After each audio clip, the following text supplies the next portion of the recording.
The Tipping Point with Mike Tipton is brought to you by Dubby. What is Dubby?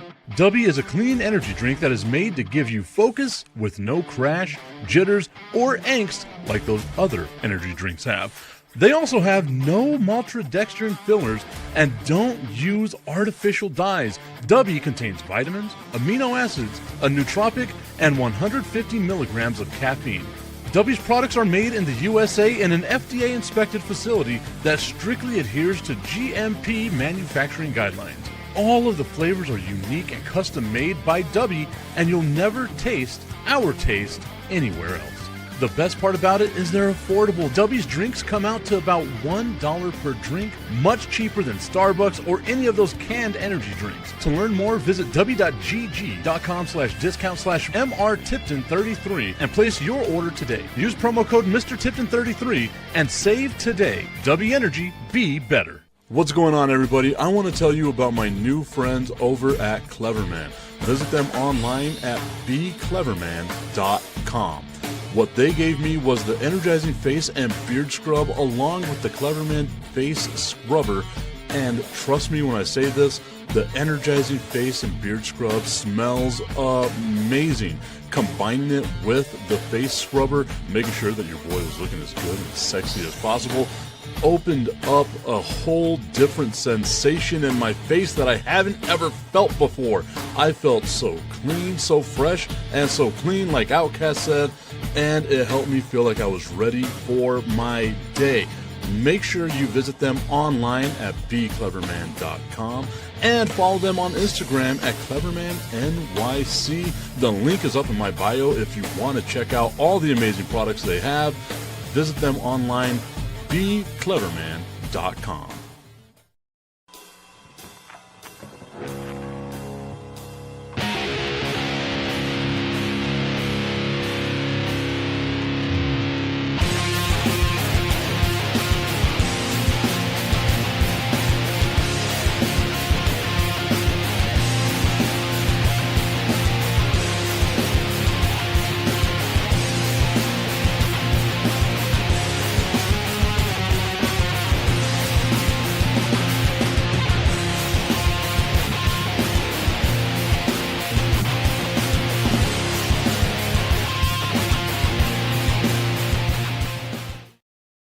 What's going on, everybody? It is time for the Tipping Point with Mike Tipton, hanging out with you here on this Tuesday morning. And what better way to get the day started than to talk about some of the dumbest damn basketball I have ever seen in my life. I have coached 5- and 6-year-old children that had better clock management in basketball than the San Antonio Spurs had yesterday in Game 4 of the NBA Finals. I don't say this lightheartedly. I don't say this very often about my teams that I support. The San Antonio Spurs deserved to lose that game yesterday, and they deserve to lose the rest of the NBA Finals. You do not have a 29-point lead and then start jacking up 8 straight three-pointers that you missed with running no time off the clock, with doing none of that nonsense. And then to cap the whole damn thing off, the late game situations that they had yesterday were just stupid. Again, it was so stupid. All of it, so stupid. I love basketball. Y'all know I love basketball.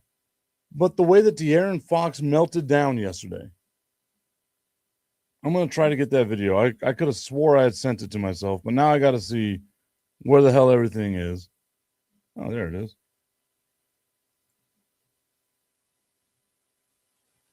I even titled it Dumb Basketball. That's what I called it in all of my stuff that I had. I try to download this now.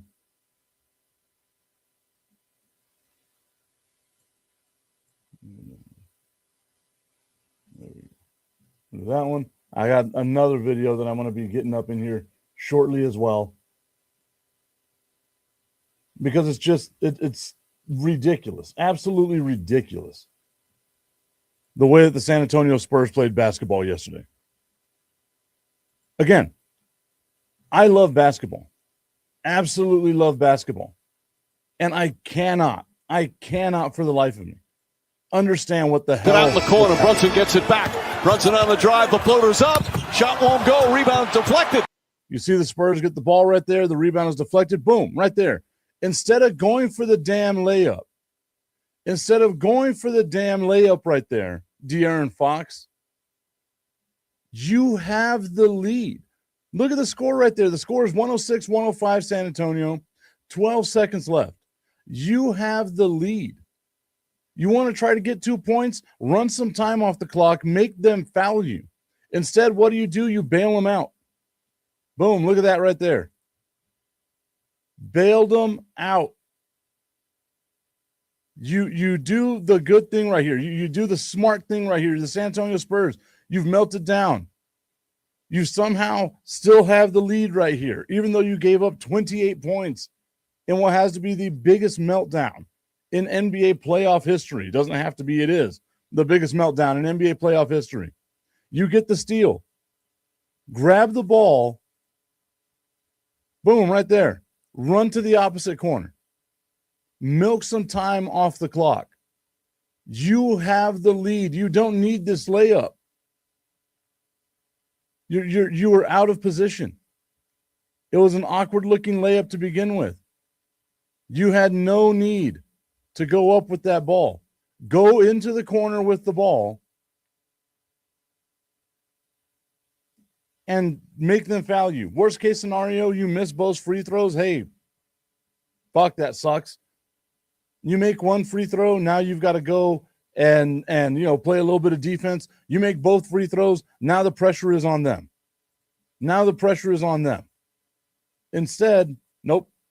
We go for a dumbass layup. For Jalen Brunson, allow him to operate. We're going to go over this one now.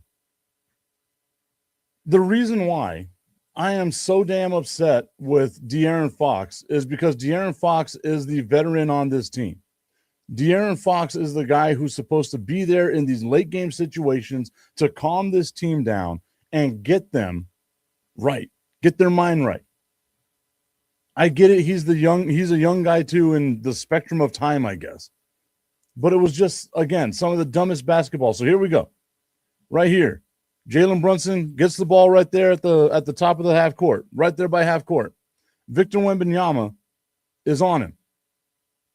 De'Aaron Fox, his responsibility is to body up OG Anunoby, who is at the top of the key, or who inbounded the ball. That's De'Aaron Fox's job. Body up OG Anunoby. He goes in for whatever reason De'Aaron Fox does for a double team. If you don't trust that Victor Wembanyama, who you can tell even crouched down is still towering over Jalen Brunson, if you don't trust that Victor Wembanyama is going to contest the shot correctly, then you've got some problems, my dude. He's the best defensive player in the NBA. What more do you need from him? He's the best damn defensive player in the NBA. You move your assignment. Look at OG Anunoby, wide open, right on the baseline. Move it forward. Brunson shoots the shot. Castle's on somebody. Harper's on Shamet. You got everybody on a body except for De'Aaron Fox, who lets OG Anunoby run right through. And then he goes up and tips the ball in. Right there. That's your ball game. Wide open. And OG Anunoby doing what he's supposed to do, crashing the boards. Again, two of the dumbest damn plays I've seen in a long-ass time. Tommy saying, "What's up, Tip?" Bo saying, "What's up, bro?" Tommy giving me a little bit of love, laughing at me for the pain that I am going through right now. Bo saying it was an impressive meltdown. Ashley saying, "Tip, good morning." It was the power of the woo coming through and helping out the New York Knicks right there, erasing a 29-point lead that the San Antonio Spurs had. a 29-point lead. The San Antonio Spurs blowing the biggest lead in the history of the NBA playoffs. That is impressive. Impressive in the stupidity that the San Antonio Spurs had. Again, maybe I shouldn't be as annoyed as I am, but I am. I genuinely am. I do not understand what was going on in De'Aaron Fox's head. You're the veteran of the team. I will deal with the 8 straight three-pointers that they shot. I will deal with the 8 straight three-pointers that they shot when they were up by 25. Not running any time off the clock. Because you came down. You came down to a last-second game. It made the game interesting. I love me interesting basketball. But you did exactly what you needed to do. You did exactly what you needed to do. You got the stop right there. You get the stop. They miss the ball. The tip goes out to you. You tip it out to yourself.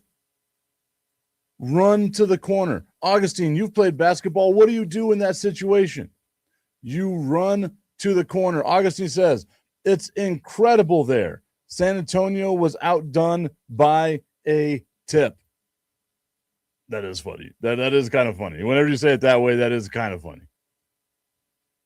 You get the stop that you needed. One of the few that you had in the second half. You get the stop that you needed. You get the ball with less than 15 seconds left. 12 seconds whenever De'Aaron Fox gets his hands on the ball. You take the air out of the ball. You're the veteran on this team. Victor Wembanyama is 22 years old. Stephon Castle, 21 years old. Dylan Harper is 19 years old. I'm trying to remember who else was on the court with the San Antonio Spurs at that point in time. But it was so dumb. And I've been a big De'Aaron Fox fan. Yeah, I'm with it. He should have been better. And Augustine saying, wait, Wemby also missed 2 free throws. That is true.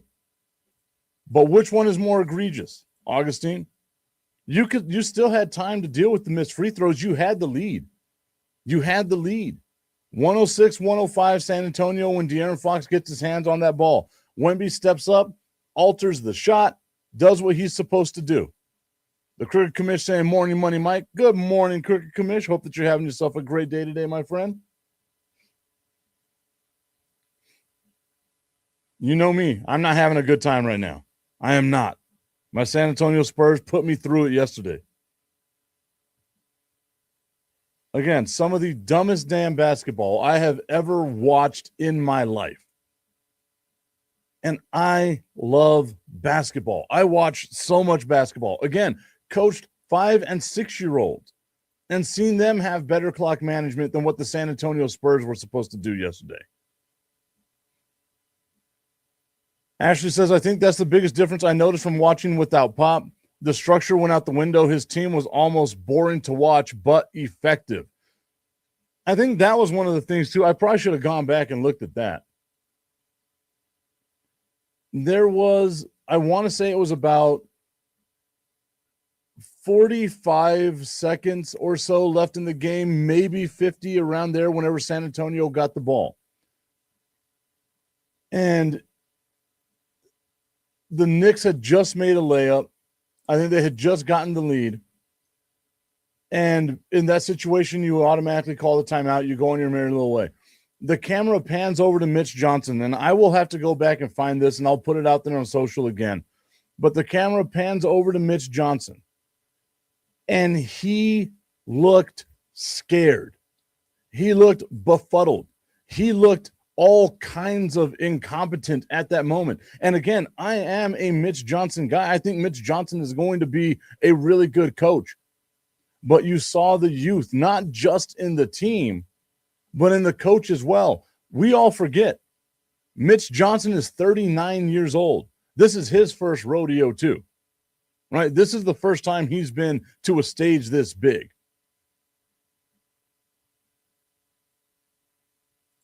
Augustine saying the big thing is the choke job.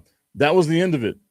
But it really was before that. Oh, no, I've mentioned it. Shooting threes with 20 seconds left on the shot clock for whatever reason while you're up by 25. Whenever the Spurs were up by 25, like the lead gets cut from 29 to 25.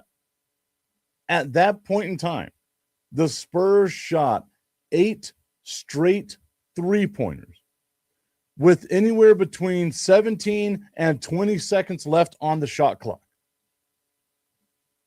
Bad basketball. It was unraveling for them.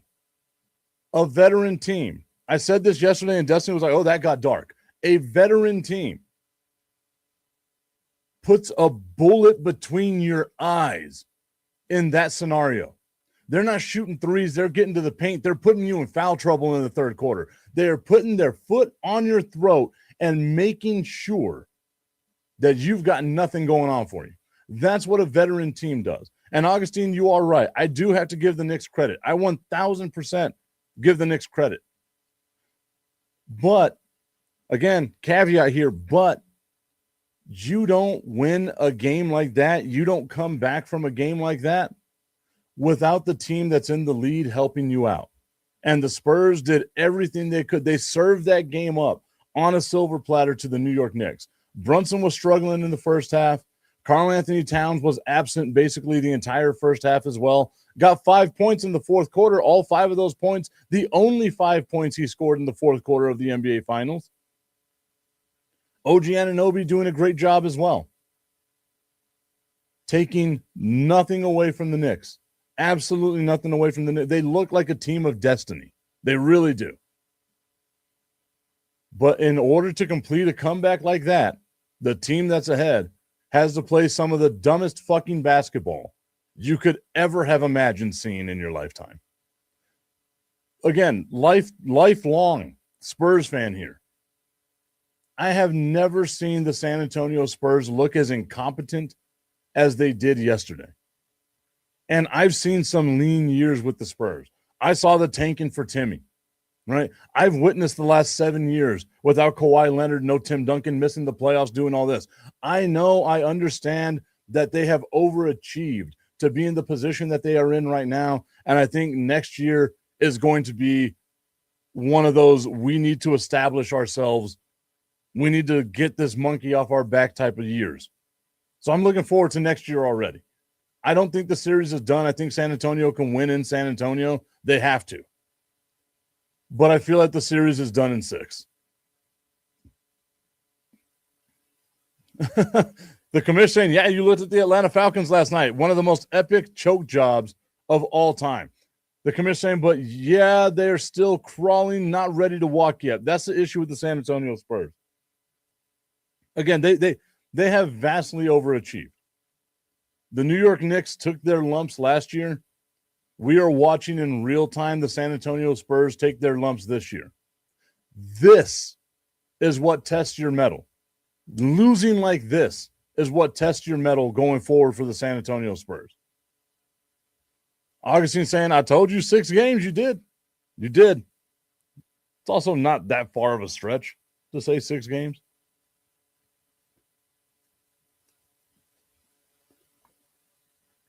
Man, again, some of the dumbest damn basketball I have ever seen in my life. I hope that today,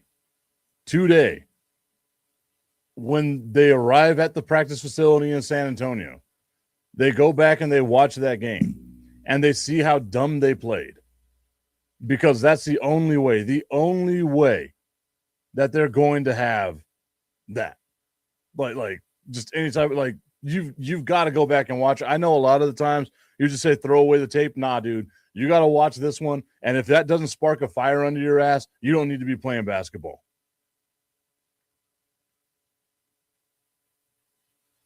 Augustine says, and quit making excuses for having experience. All these guys have been playing basketball since they were 5.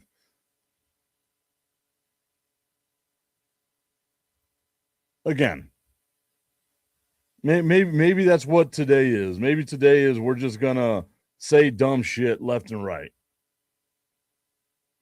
because you've been playing basketball since you were 5 years old prepares you for the moments of the NBA Finals as a 20-year-old, as a 19-year-old. Shit, 14 years ago, you started playing basketball as a small child, and that's going to prepare you for this moment. Tommy's saying, put them away, Knicks. Put them away. They need to. Put them out of their misery. I end it in 5. I would hope the Knicks can end it in 5. Stop giving me hope. That was the whole thing. The whole thing this year. I told you, no hope. I didn't want no hope. They get to the NBA Finals. They gave me hope. How quickly Augustine backtracks from the things he was saying previously. Again, though, young, dumb team. The Knicks went through the playoffs last year. They had their heartbreak. Hopefully they win a champ. And again, I would love to see a championship for the city of New York in basketball. It's been so long since the Knicks have won. And the Knicks, if you haven't been to New York, the Knicks are the heartbeat of the city. It can be the middle of the Yankees baseball season and people are still rocking their Knicks stuff. It can be the Giants in the playoffs and the people are still rocking their Knicks stuff. The Knicks are the heartbeat of that city. So it is cool to see the possibility of the Knicks winning a championship. I just wish it wasn't at the expense of my favorite team. And I was thinking about that too.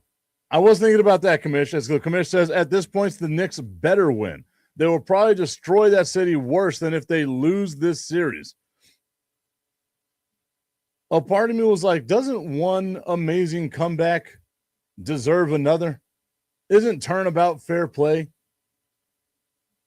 Don't get me wrong. I do not think it will happen. I'm putting that caveat out there right now.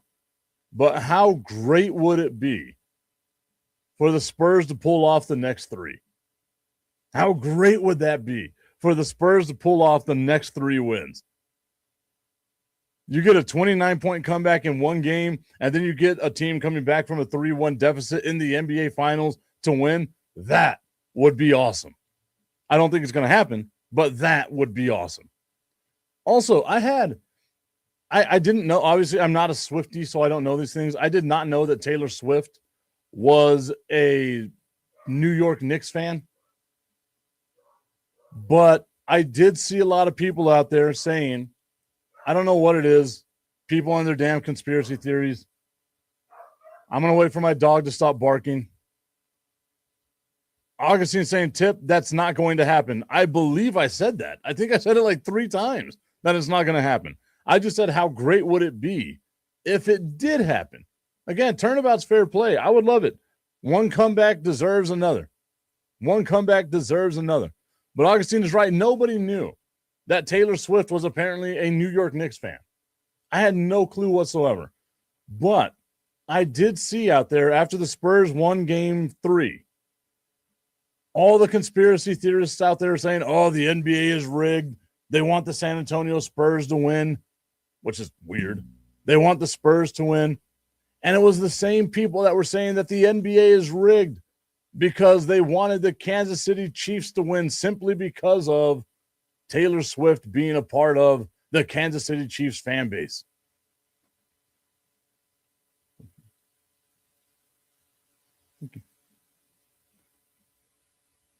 So, which one is it?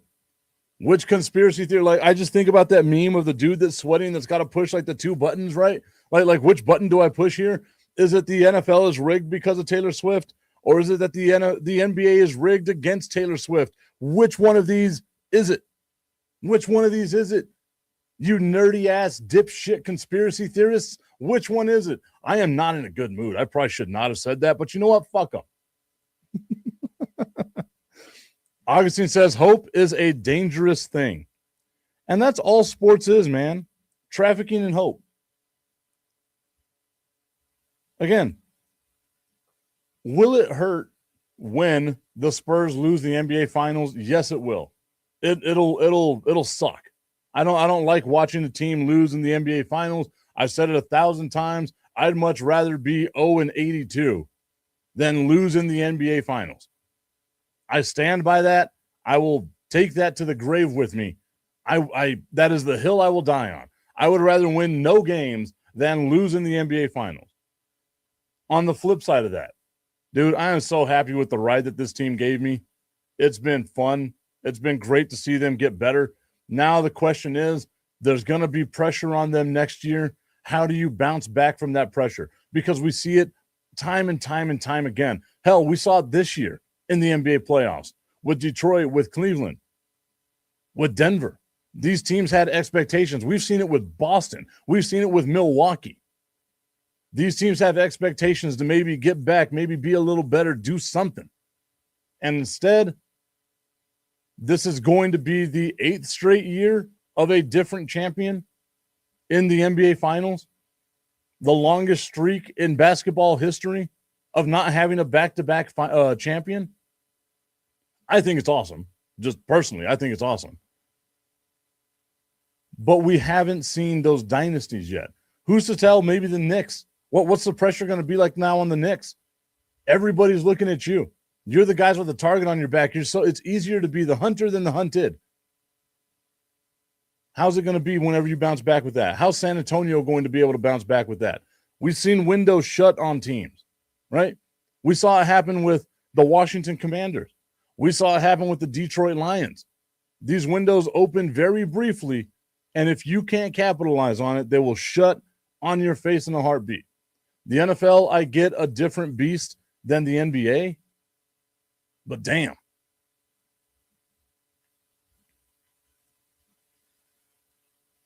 Augustin says, by the way, it was awesome that Donald Trump showed up to a game that his team lost. That's fake news. The Knicks have already swept the series. Okay? Now, he wasn't asleep. He was watching little TV. Although he was knocked the fuck out at that game. By the way, Hart was close to being the villain. How do you miss that layup? And on the inbounds, Castle had him dead to rights. The pass was awful. It really was. The whole time. And what Augustine's talking about is the inbound pass that goes from Dylan Harper alley-ooping it to the basket. It had to have been tipped, but I don't think it was. It was just a bad pass. The entire time they're saying screen with Castle, screen with Wemby. Wemby rolls out, goes to the basket, alley-oop, right? Because there's no goaltending on an inbound pass. So you can basically shoot it directly at the basket. Wemby can get it and just guide it in. That's what everyone is guarding for. Instead, they reverse it. Castle sets a screen. Wemby sets a screen. Wemby goes to the top of the key. Castle rolls out to the basket. Had at least, and Augustine, maybe you can help me out with this. There was at least 10 feet of separation between Josh Hart and Stephon Castle. Dylan Harper makes a halfway decent pass over people right into the basket for Stephon Castle. That's a layup that wins the game. But once again, if my aunt had a dick, she'd be my uncle. We can't be living in the world of if. We live in the world of what is, and what is that the San Antonio Spurs had the biggest choke job in the history of the NBA Finals, in the history of the NBA playoffs. That is not something that we as basketball fans have been used to saying over the last 25, 26 years of San Antonio Spurs greatness. But that is the actual fact. I'm fully expecting San Antonio to come out in Game 5 and hopefully slap the Knicks around.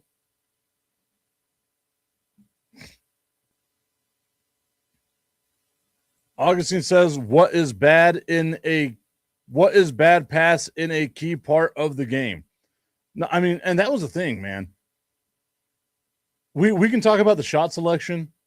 We can talk about De'Aaron Fox not dribbling the ball out. We can talk about all that stuff.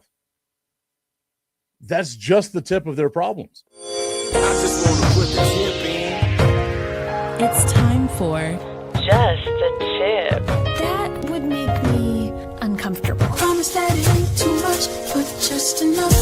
Just a tip.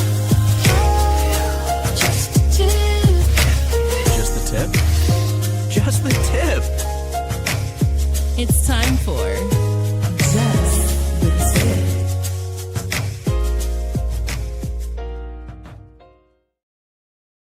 That noise makes me so happy all the time. That sound makes me happy every time I hear it. Just the Tip is brought to you by our friends over at www.myhappynuts.com. Guys, imagine playing a whole basketball game and having a 29-point lead and then blowing that lead. It's like getting kicked in the nuts.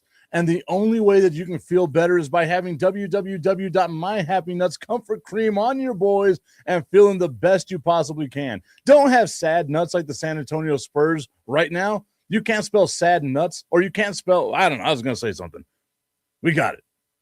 The Spurs sucked yesterday, and they would have been better if they had just listened to me by going to www.myhappynuts.com, getting the comfort cream, feeling better about themselves. Maybe that's what it was. They were just uncomfortable. It was probably hot and muggy on that court in Madison Square Garden, and they would have gotten the win had they gone to www.myhappynuts.com. Instead, they don't.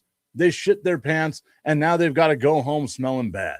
Don't be like the San Antonio Spurs. Be like a winner. www.myhappynuts.com. Use promo code Mike Tipton at checkout and save on all of your male grooming needs.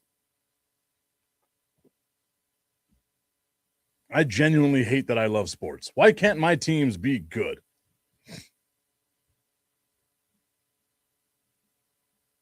It's so bad that San Antonio got outdone by Anunoby's tip. OG Anunoby has been playing out of his damn mind. Like, I know when the Knicks win the NBA Finals, it's going to be Jalen Brunson who winds up getting the MVP, the Finals MVP. But there really needs to be some consideration for OG Anunoby here. OG Anunoby, over the last couple of games, let me get these stats here. You know me, I love me my stats.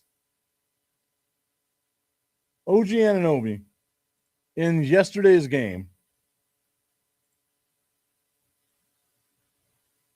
don't even want to look at the Spurs stats. Garbage-ass squad. OG Anunoby yesterday, 33 points, 7 of 9 from 3. 1 assist, 1 turnover, 1 steal, 1 block, 4 boards. So he did a little bit decent there. Jalen Brunson, 36 points, 3 of 7 from deep. 5 boards, 7 assists, 3 turnovers, 3 steals. Had himself a good old time. OG Anunoby really needs to be looked at. A little bit of consideration, right? Just a little bit of consideration for the Finals MVP. On Tuesday, I guess it was Monday. Wow. This week has felt like one long week. On Monday, OG Anunoby had 28 points, 5 boards, 1 assist, 1 steal, 0 turnover, 2 blocks. So he's been doing his part, man. He's really been doing his part. Tommy's still laughing at me. Still laughing at the pain that I was in. That should show you right there how much better of a friend I am than Tommy is. When his team did dumb shit, I sympathized with him. I was like, I can't believe they would do something so dumb. I didn't laugh. I should have laughed. I could have laughed. But instead, Tommy, I was there for you. Like the good friend that I am. But no, I agree. Fucking laugh at them. The Spurs deserve all the hate, all the vitriol, everything.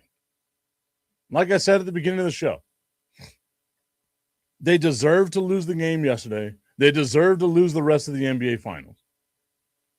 That was, without a shadow of a doubt, one of the most embarrassing losses for what has been a model franchise over the last 3 decades. Laugh it up. I'm with you on that one. Augustine says, oh, we sympathize, but it's not laughing at you. It's laughing with you. My guy, James Steele, Bob, Jim, and Pat get drunk on the internet. ESPN producer FaceTimes me last night and was like, dude, we got to take a shot. So we took a shot of Terramana tequila. It was brutal, dude. Watching that entire second half was brutal. Absolutely brutal. So, yes, I had to take a shot. Probably should have done some other things. Where's my meth when I need it?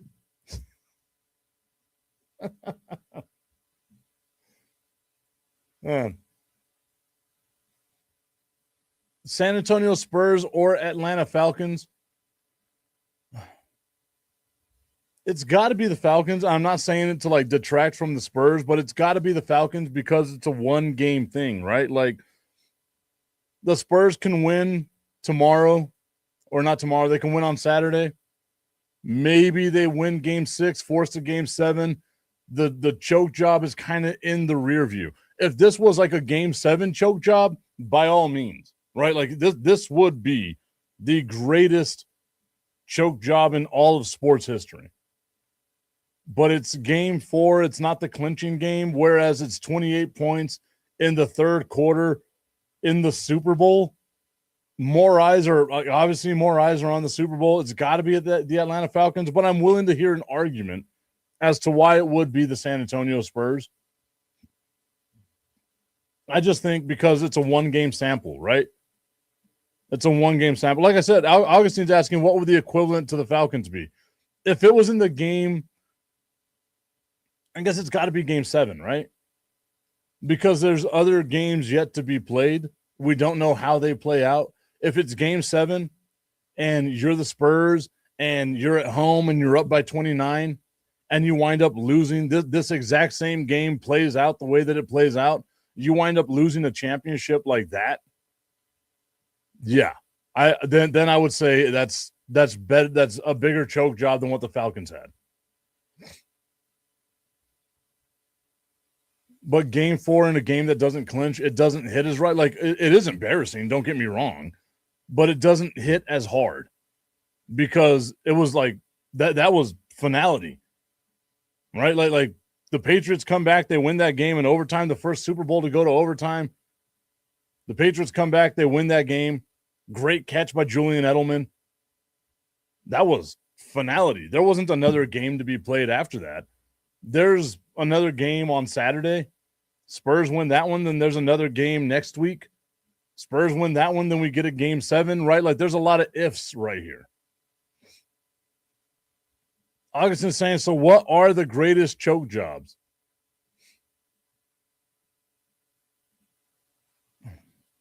I mean, the Falcons one really, that one's really there.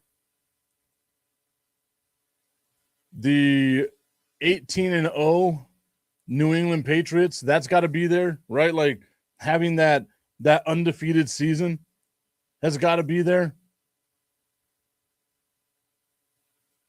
I want to say, again, maybe the San Antonio Spurs in the 2013 NBA Finals, where Ginobili has 2 free throws and misses. Kawhi Leonard has 2 free throws and misses. The Heat get a shot that's missed. The ball gets tapped out. Ray Allen hits that shot. Game 6 goes to the Miami Heat. They wind up winning in 7, but I guess that could be considered a choke job, but it's not on the level of, again, the Atlanta Falcons, and it's not on the level of that undefeated New England Patriots team just getting dismantled by the New York Giants. Like, that's got to be, and obviously, again, because the Super Bowl is so much bigger than basketball, and it's a one-game sample, right? Like, it's hard to be like, there's a huge choke job unless it's a game 7. Like, yes, this was a enormous choke job. Don't get me wrong. I'm not trying to diminish what happened, but there's still games to be played. That's what kind of like, maybe the Knicks win on Saturday. We can be like, yeah, the Spurs had a chance to go 2-2, wind up losing 4-1. Right, like maybe we can say that, but again, if San Antonio wins, it takes a little bit of the sting away. They win game 6, takes a little bit of the sting away. You get a game 7 in San Antonio, anything can happen, and it wouldn't surprise me if the Spurs go up by 39 and wind up losing that game because De'Aaron Fox is an idiot. And I like De'Aaron Fox. That's the thing. I'm so disappointed. Again, I'm not mad. I'm disappointed. Maybe that's what it is. I am in full dad mode right now with the San Antonio Spurs. I ain't mad, Spurs. It's not you. It's me. I shouldn't have given you this much love from myself. Maybe that's what it is. But that is a good question, Augustine. I guess it's hard for me to think of right now what the biggest choke job in sports history would be, but I feel like it's got to be the Super Bowl because it's so much bigger, right? And again, my ignorance on the World Cup, maybe there is a World Cup team that made it to a final and shit the bed there. I don't know. Maybe there's something in hockey outside of my Vegas Golden Knights being absolutely dominant. I don't know. Augustine saying, yeah, that Patriots undefeated season is probably the greatest choke job. It's got to be like, it is interesting that both of the biggest chokes in Super Bowl history happen to be with the New England Patriots, right? Like the New England Patriots winning and then the New England Patriots just shitting the bed against the Giants. Tommy says the Falcons choke job is the worst choke job of all time in his opinion. It's really hard to say that it's not. Let's see. What does the internet tell us?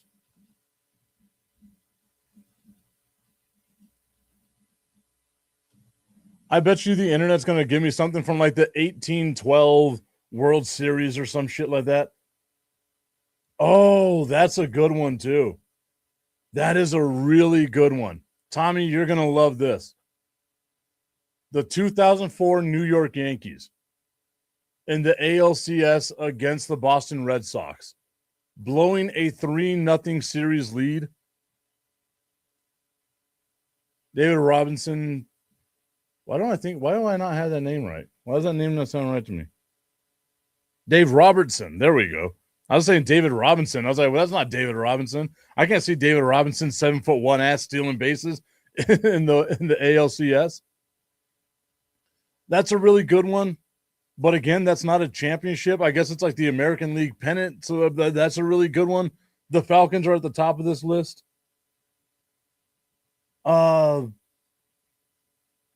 The Music City Miracle, that's one of them too.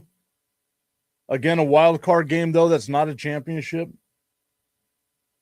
I'm getting right here. The 1996 Masters, Greg Norman, a.k.a. the Shark, had a 6-stroke lead entering the final round, but famously shot 78, allowing Nick Faldo to claim the green jacket by 5 strokes.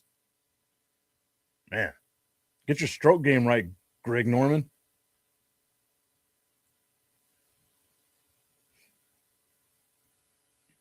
(2011) the Masters, Roy McIlroy, entering the final round, had a 4-shot lead. He shot a final round 80, including a disastrous triple bogey on the 10th hole. Oh, here we go.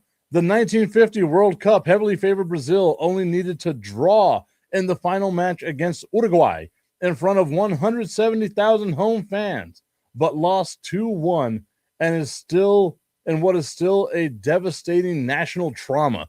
A devastating national trauma. That is crazy. Oh, this is a recent article on Bleacher Report. It's probably going to give me some sort of virus.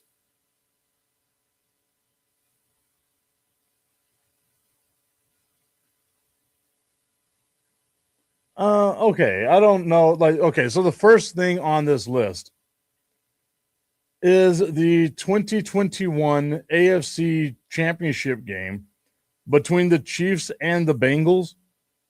The Bengals were down 21-10 in the second quarter. 21-10 in the second quarter just doesn't seem like we should add that to this list of comebacks. I feel like we see teams come back from 21-10 in the NFL all the time. Tommy's saying, oh, that's right. I forgot about that one, talking about the Red Sox and the Yankees. I try to forget about that one. Oh, the New York Mets. That's another good one, too. Maybe we put the Detroit Tigers on there from last year. The New York Mets had a, 9-game lead in the division with 10 games left and then wound up losing the division. Tommy says, no, it's still the Falcons. Like, I agree. Like, it's the Super Bowl, man. This is the biggest stage in American sports. I just want to go over this list on Bleacher Report. The 2019 Houston Texans. Oh, that was against the Kansas City Chiefs. That's what started the whole Mahomes mania thing. The 24-0 lead in the second quarter, but then Mahomes comes back and wins that game. God. The 2025-26 Cleveland Cavaliers.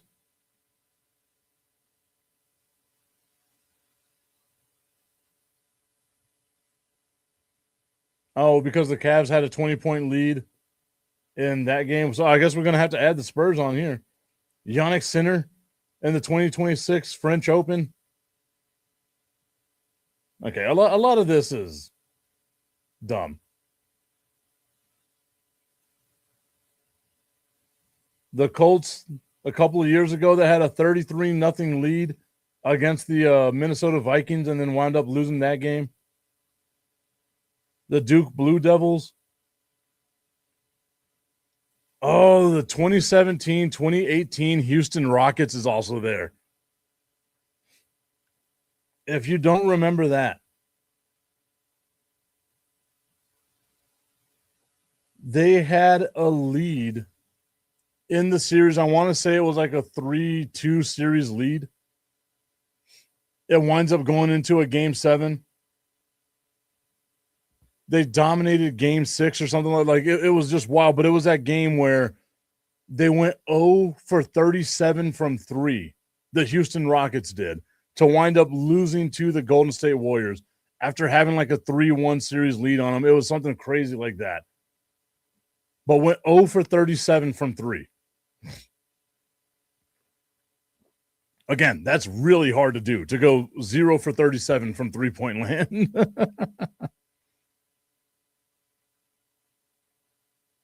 More work emails coming my way. That's always fun.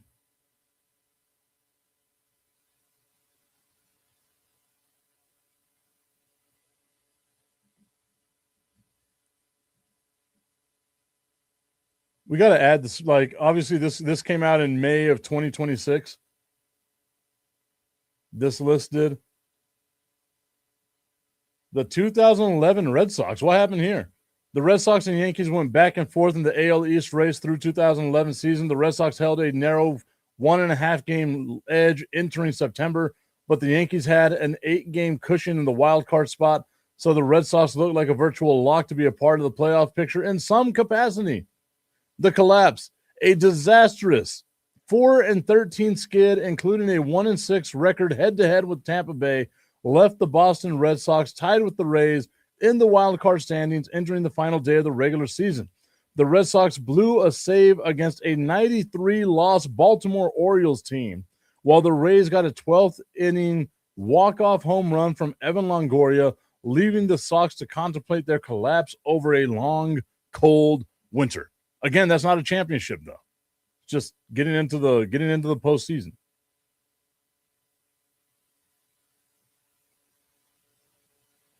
The 2015-2016 Northern Iowa Panthers. This is the first time hearing about this.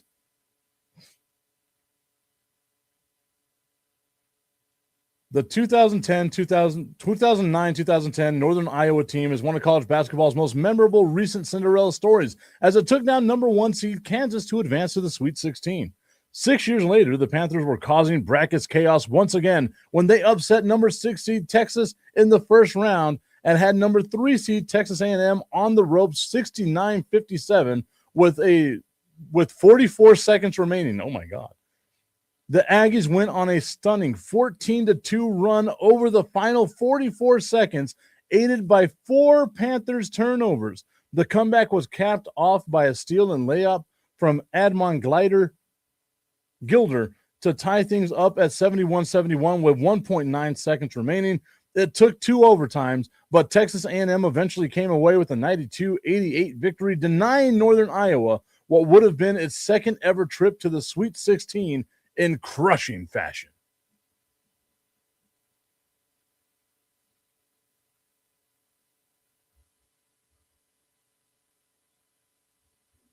Oh. Oh, okay. Well, it's already there. So they must have made an amendment. You sons of bitches. They must have made an amendment to this article that came out in May, and they did that rather quickly, I would like to add, because here it is. Last night, the San Antonio Spurs, the 2025-26 San Antonio Spurs, after falling behind 2-0 at home in the 2026 NBA Finals to a red-hot New York Knicks team, the Spurs took Game 3 at Madison Square Garden. They were in complete control of the game, early in Game 4 with a 27-point lead at halftime that was the largest in NBA Finals history for a road team, and an 81-52 edge early in the third quarter. The Spurs shot just 4 of 20 from the field and scored 14 points in the third quarter, while the Knicks used a 13-0 run to help make it a 90-75 game through 3 quarters. The Spurs still led 104-97 with 3 minutes 31 seconds remaining, but back-to-back threes from Jose Alvarado and Jalen Brunson, followed by a Brunson floater, put the Knicks on top 105-104 with a minute 22 remaining on the clock. A pair of free throws from Stephon Castle put the Spurs back in the lead with 30.3 seconds to go, and a Brunson missed 30-foot pull-up shot for a potential game winner, but OG Anunoby was there to clean it up for the game-winning tip-in. It's the biggest comeback on record in an NBA Finals game and the second largest ever in an NBA playoff game. This article came out in May. So they had to go back, Bleacher Report, which puts out a shit ton of articles daily, had to go back, find this article, and say to themselves, we're adding the San Antonio Spurs there. But they put it at number 11. Oh, the Cubs, the 2003 Cubs in the NLCS against the Florida Marlins. That's on this list. Augustine, maybe you can tell me about the 2005 AC Milan team. What we had mentioned earlier, the 2012-2013 San Antonio Spurs, that Ray Allen shot. The Seattle Seahawks, I don't know if I'd call that a choke job as much as I'd call that something absolutely just a terrible play by Pete Carroll. That is the let's pass the ball instead of run the ball thing. The Virginia Cavaliers in the top 5. The 2011 Texas Rangers. I'll have to look back at that one. The Golden State Warriors, the collapse they had after being up 3-1 against the Cleveland Cavaliers. My New York Yankees are right here at number 2. And at number 1, as we all mentioned, the Atlanta Falcons. The Falcons led 28-3 with 8 minutes and 31 seconds remaining in the third quarter of Super Bowl 51 against the New England Patriots. With a veteran quarterback in Matt Ryan and a reliable run game anchored by Devontae Freeman and Tevin Coleman, they were in great position to avoid mistakes, bleed the clock, and come away victorious. The collapse. The remaining time dragged on forever for Falcons fans as Tom Brady and the Patriots rattled off 25 unanswered points, the largest comeback in Super Bowl history. For the first time ever, the Super Bowl would be decided in overtime. The Patriots won the coin toss. An 8-play, 75-yard drive was capped off by a game-winning 2-yard touchdown run from James White. That's what I love so much about the older overtime rules, where it was sudden death in overtime. Instead of this, everybody's got to touch the ball. Instead of that nonsense, I miss sudden death overtime. Tommy laughing at my team, laughing at the San Antonio Spurs. Bleacher Report put this article out. I want to say it was like May 20th or some shit like that.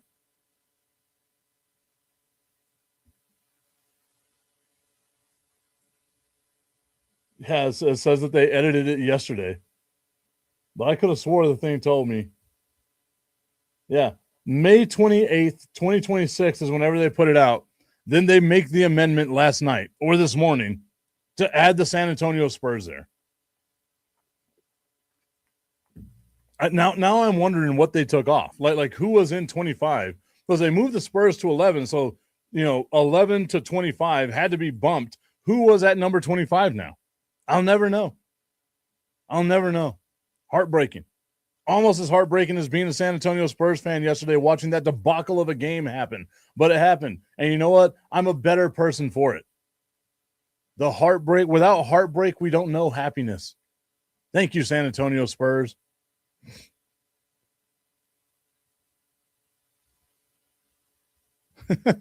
Tommy's saying, if you were the only Spurs fan I knew, I'd be rooting for you guys to win. That is true. I do know a lot of annoying-ass Spurs fans. I also know a lot of annoying Cowboys fans, Yankees fans, Golden Knights fans. Maybe it's me. You know who's not annoying? Jacksonville Jaguars fans. And that's why they are our number 2 team on the tipping point with Mike Tipton. The Jacksonville Jaguars. We know what to expect from them. And it's just a conveyor belt of disappointment. Thank you, Jacksonville Jaguars. I love you guys, and you guys love me back. You never disappoint me because I just expect perpetual disappointment from you. All right, everybody. I want to thank you so much for tuning into today's show. Remember, on Saturday, Fire and Ice going to be live at Buffalo Wild Wings, 655 Sunland Park Drive. Hopefully we see you all out there. Enjoy the rest of your Thursday, everybody. Have a great day.